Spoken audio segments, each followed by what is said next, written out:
Bonjour et bienvenue à la vie municipale. Cette semaine à l'émission, je rencontre deux personnes très impliquées dans leur milieu, soit Pierre Schenks de Saint-Jean de l'Île d'Orléans, qui est bénévole depuis 20 ans dans la municipalité, ainsi que Normand Huot, pompier depuis 45 ans à la municipalité de Bois-Châtel. Bonne émission! La vie municipale, une présentation du groupe JD, partenaire de la télé d'ici.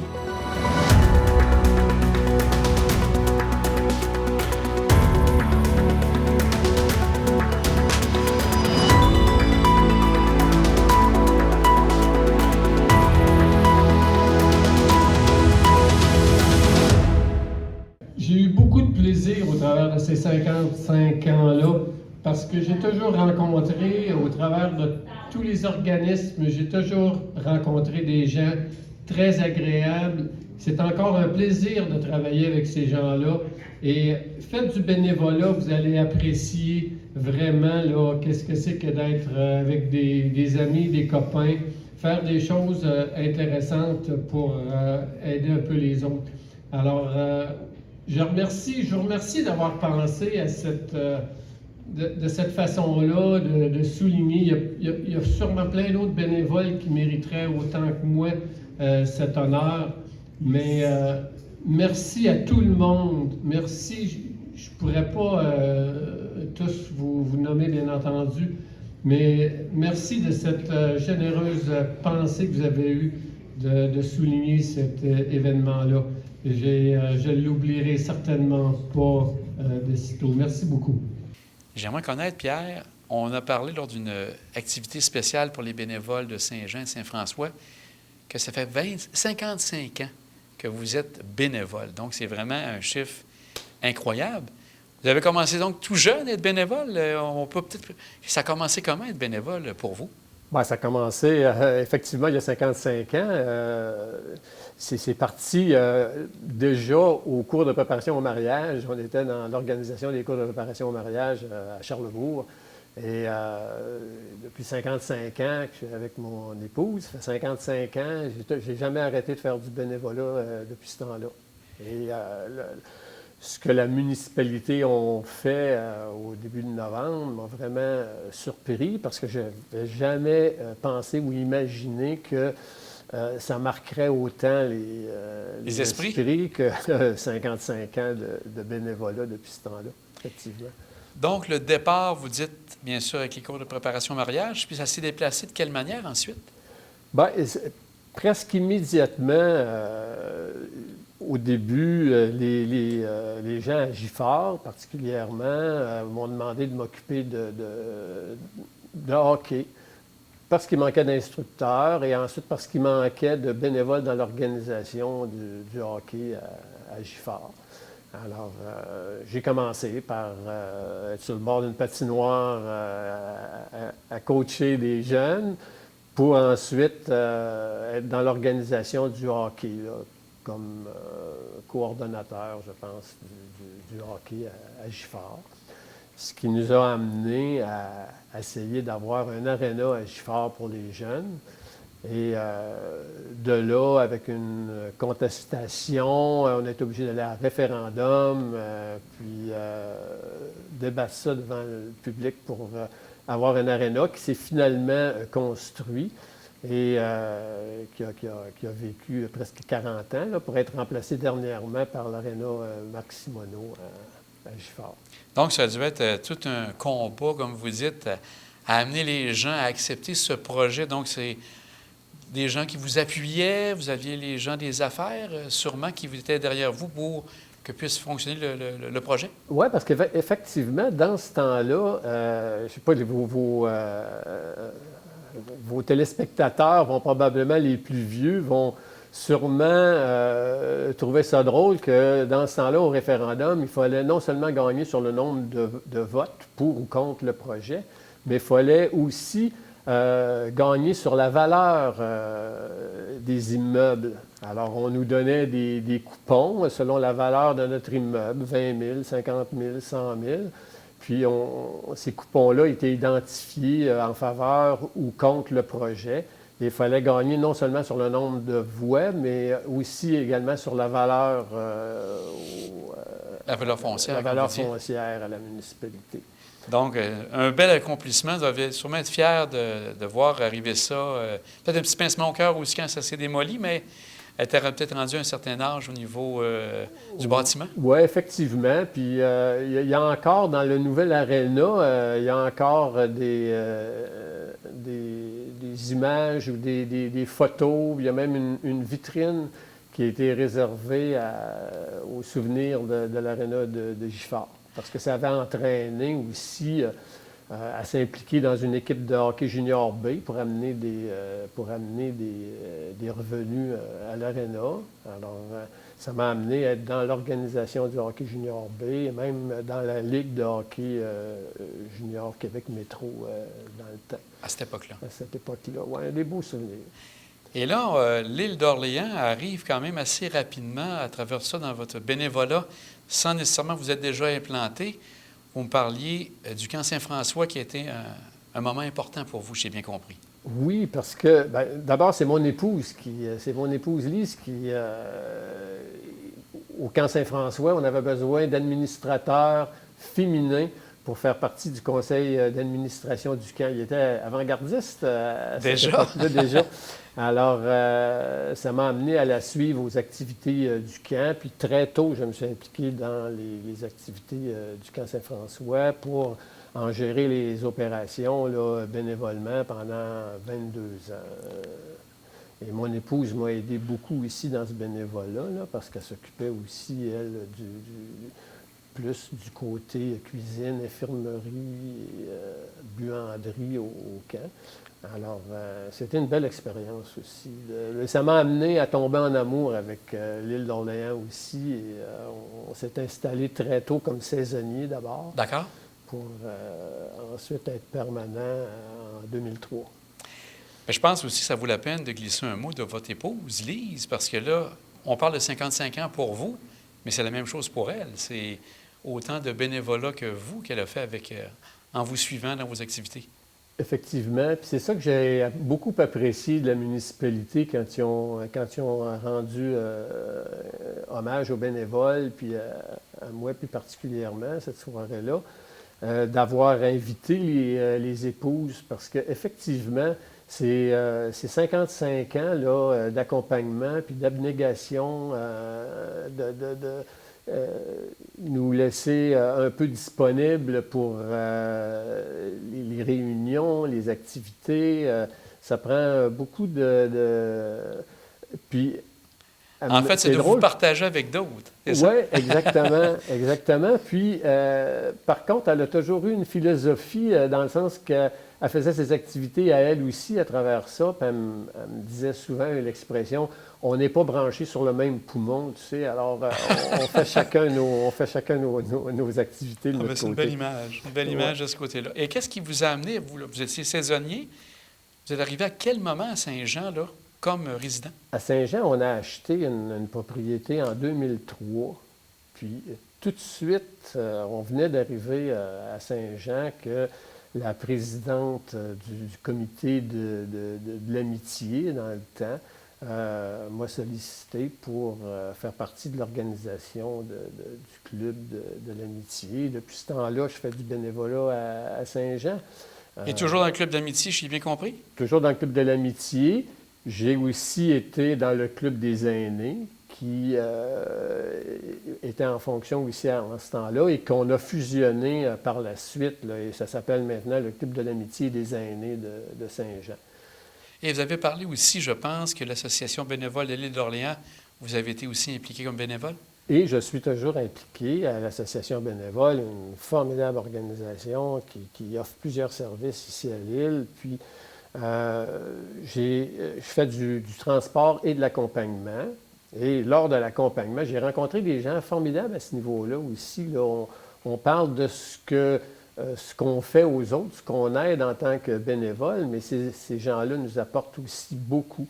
À l'association bénévole, j'ai rencontré des gens avec lesquels je peux passer 1 heure ou 2 à attendre leur rendez-vous chez le médecin ou à l'hôpital, où j'ai eu des entretiens extraordinaires avec des gens qui m'ont souvent dit aussi que si ce n'était pas de l'association bénévole, ils ne pourraient pas rester à l'île d'Orléans.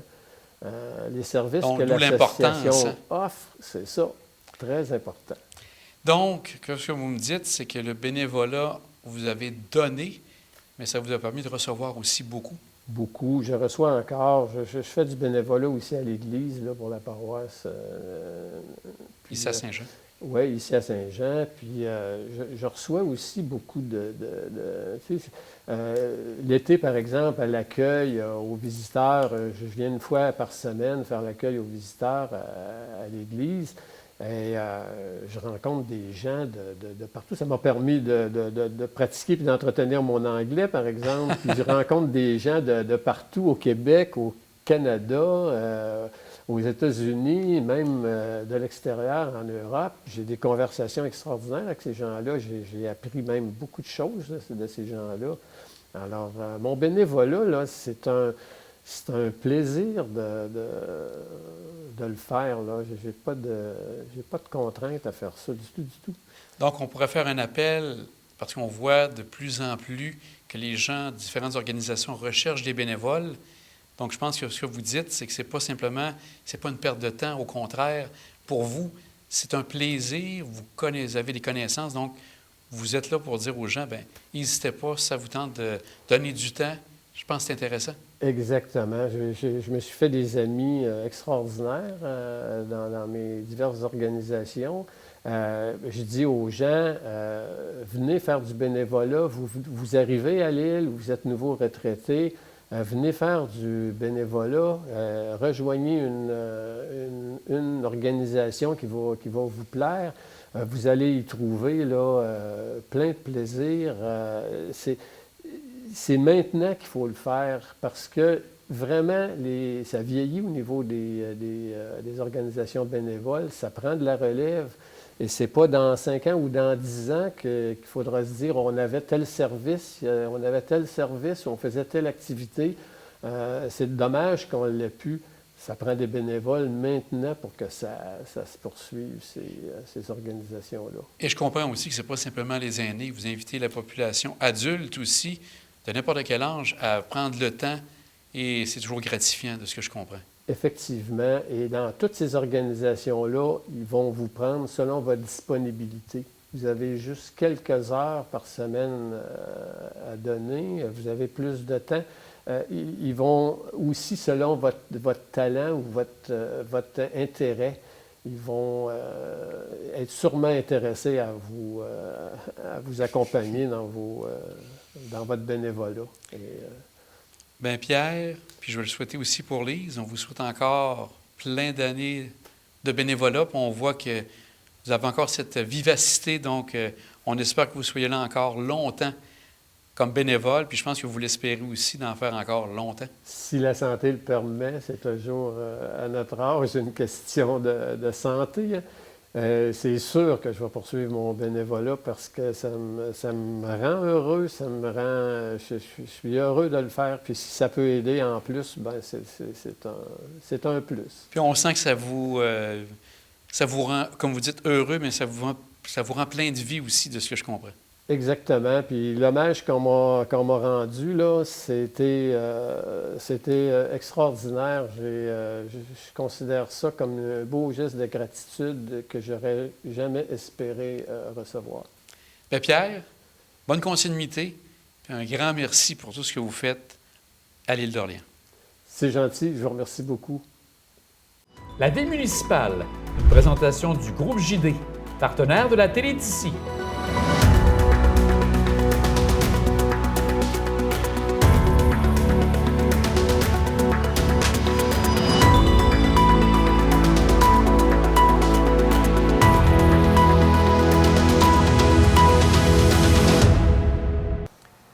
Normand, on prend un moment pour venir vous rencontrer parce que c'est quand même exceptionnel.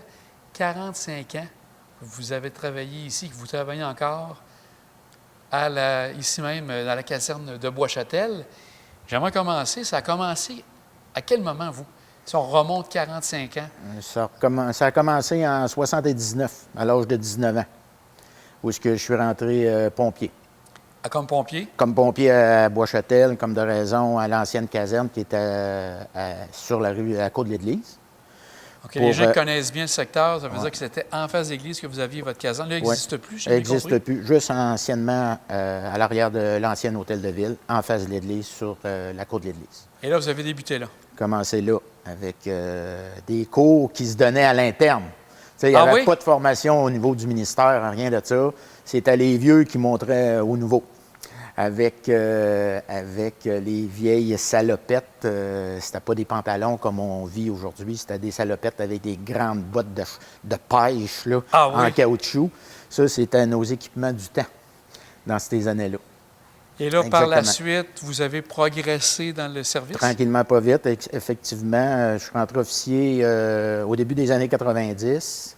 Comme lieutenant et capitaine. Ensuite de ça, je suis devenu directeur à temps plein en 97. Je dis temps plein, mais c'était à temps partiel, mais je veux dire, je suis devenu directeur pour en arriver en 2012 avec la fusion l'Ange Gardien Bois-Châtel. Là, je suis tombé vraiment à temps plein comme directeur. Et cette fusion-là, on va en parler, on va glisser un petit mot. Donc, ça devenait nécessaire pour pouvoir améliorer le service, que tout le monde soit ensemble. Bois-Châtel et l'Ange Gardien? C'est sûr que la fusion entre les deux n'a pas nuit. Bien au contraire, on a récupéré des ressources humaines, on a récupéré de l'équipement. Fait qu'on a 2 casernes, 2 points de départ maintenant pour répondre aux interventions. Et là, en 2012, vous arriviez à temps plein, donc vous aviez un autre emploi en parallèle de ça. Qu'est-ce que vous faisiez comme métier? Moi, j'étais sur le transport de valeur chez Garda dans le temps. Anciennement Brinks, Sécur, Garda. Fait que j'ai fait une 30aine d'années dans ce milieu-là. Donc, toujours avec, en étant, avoir la vie, on peut dire, toujours entre les mains. Des jobs parapolicières, là, oui, c'est ça. C'est ça, là. Puis, je vous pose la question, à ce moment-là, est-ce que policier, ça vous a déjà tenté de vous lancer comme policier? Oui, mais dans le temps, moi, j'étais un gars de nature. J'étais un gars qui aime le bois, la chasse, la pêche. Fait que j'ai étudié comme agent de conservation de la faune. Ah. Puis je suis sorti de l'école en 81.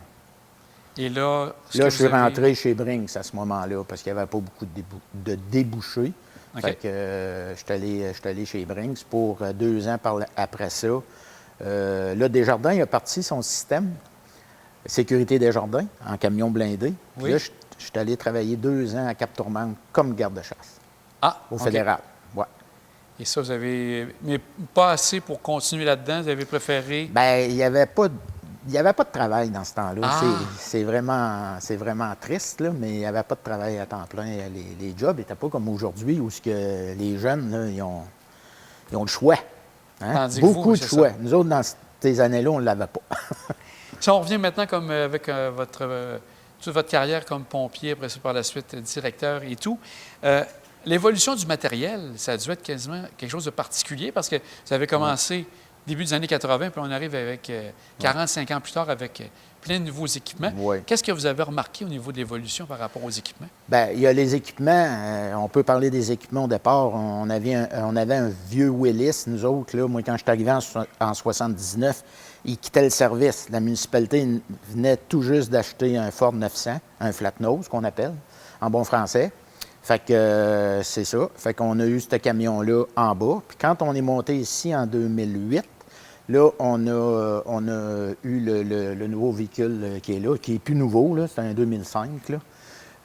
C'est ça. Fait que là, tranquillement, pas vite, la municipalité a pu acheter des équipements, mais surtout la formation. C'est la formation des pompiers qui a changé énormément avec, bien avant, les schémas de couverture de risque.